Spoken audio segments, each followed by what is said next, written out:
From the First Alert Weather Center, meteorologist Jonathan Condor with your updated rain timeline. There is a flood risk this morning. Here's predictor rain right over central Oklahoma. Watch out for that. It will likely be raining for the morning drive into the late morning. Rain will slowly start to taper into the afternoon, and then I'm not worried about a flood risk into the afternoon. The flood watch goes until noon today for the counties highlighted in green, but wait.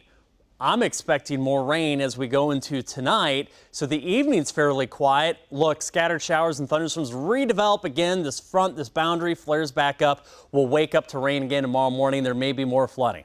So what do you got to do? Come pay us a visit before you go to bed tonight at least. Bunch of chances for you. 4, 5, 6, 10 p.m. Chief Meteorologist Dave Lane.